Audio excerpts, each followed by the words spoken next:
So I was just interrupted with a phone call that turned my video off. So I'm going to pick up in the middle of this chapter right now. And I might repeat a line, so I apologize if I do. What absolute nonsense, cried the earthworm. Nothing is ever right in the end. And, well, you know it. Poor earthworm, the ladybug said, whispering in James's ear. He loves to make everything into a disaster. He hates to be happy. He's only happy when he is gloomy. Now, isn't that odd? But then I suppose just being an earthworm is enough to make a person pretty gloomy, don't you agree? If this peach is not going to sink, the earthworm was saying, and if we are not going to be drowned, then every one of us is going to starve to death instead. Do you realize that we haven't had a thing to eat since yesterday morning? Be golly, he's right, cried the centipede. For once, earthworm is right. Of course I'm right, the earthworm said, and we're not likely to find anything around here either. We shall get thinner and thinner and thirstier, and we shall all die a slow and grisly death from starvation. I'm dying already. I'm slowly shriveling up for want of food. Personally, I would rather drown. But good heavens, you must be blind, said James. You know very well I'm blind, snapped the earthworm. There's no need to rub it in. I didn't mean that, said James quickly. I'm sorry, but can't you see that? See, shouted the poor earthworm. How can I see if I'm blind? James took a deep, slow breath. Can't you realize, he said patiently, that we have enough food here to last us for weeks and weeks? Where, they said, where? Why, the peach, of course. Our whole ship is made of food. Jumping Jephthah, I don't even know how to say that. Jehoshaphat, they cried. We never thought of that. My dear James, said the old green grasshopper, laying in front leg affectionately on James's shoulder. I don't know what we'd do without you. You are so clever. Ladies and gentlemen, we are saved again.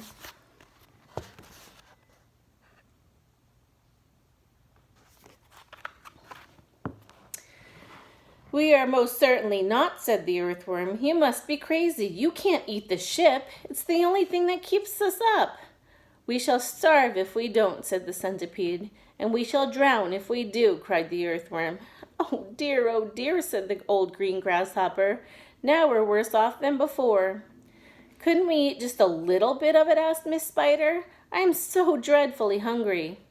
You can eat all you want, James answered. It would take us weeks and weeks to make any sort of dent in this enormous peach. Surely you can see that. Good heavens, he's right again, cried the old green grasshopper, clapping his hands. It would take weeks and weeks. Of course it would. But let's not go making a lot of holes all over the deck. I think we'd better simply scoop it out of that tunnel over there, the one that we've just come up by. An excellent idea, said the ladybug. Why are you looking so worried? What are you looking so worried about, earthworm? The centipede asked. What's the problem? The problem is, the earthworm said. The problem is that there is no problem. Everyone burst out laughing. Cheer up, earthworm. They said, come and eat. And they all went over to the tunnel entrance and began scooping out great chunks of juicy, golden-colored peach flesh. Oh, marvelous, said the centipede, stuffing it into his mouth. Delicious, said the old green grasshopper. Just fabulous, said the glowworm. Oh my, said the ladybug primly. What a heavenly taste. She looked up at James and she smiled, and James smiled back at her. They sat down on the deck together, both of them chewing away happily. You know, James, the ladybug said, up until this moment I have never in my life tasted anything except those tiny little green flies that live on rose bushes. They have a perfectly delightful flavor, but this peach is even better. Isn't it glorious, Miss Spider said, coming over to join them. Personally, I've always thought that a big, juicy, caught-in-the-web blue bottle was the finest dinner in the world until I tasted this. What a flavor, the centipede cried. It's terrific. There's nothing like it. There never has been, and I should know because I personally have tasted all the finest foods in the world. Here's Centipede.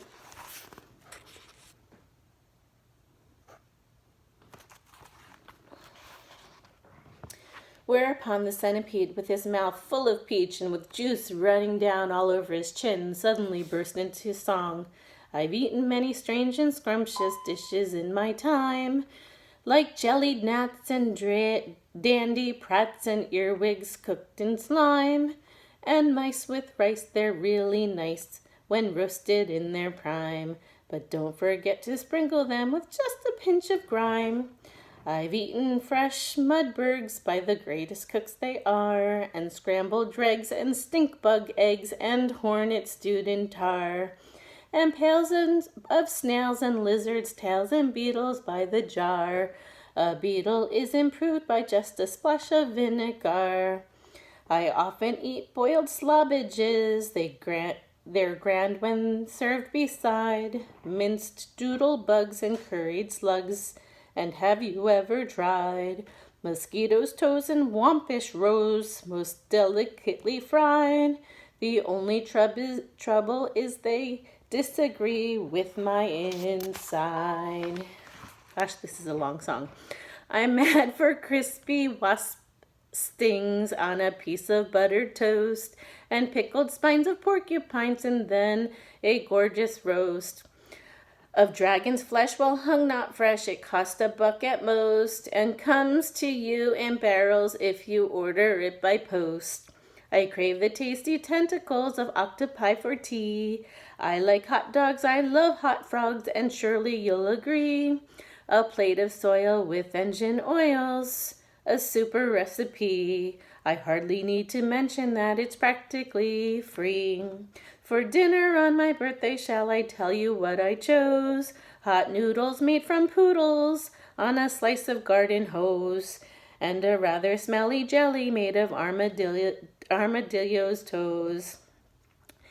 The jelly is delicious, but you have to hold your nose. Now comes the centipede, declared the burden of my speech. These foods are rare beyond compare, some are right out of reach, but there's no doubt I'll go without 1,000,000 plates of each. For one small mite, one tiny bite of this fantastic peach. Everybody was feeling happy now. The sun was shining brightly out of a soft blue sky, and the day was calm. The giant peach, with the sunlight glinting on its side like a massive golden ball sailing upon a silver sea.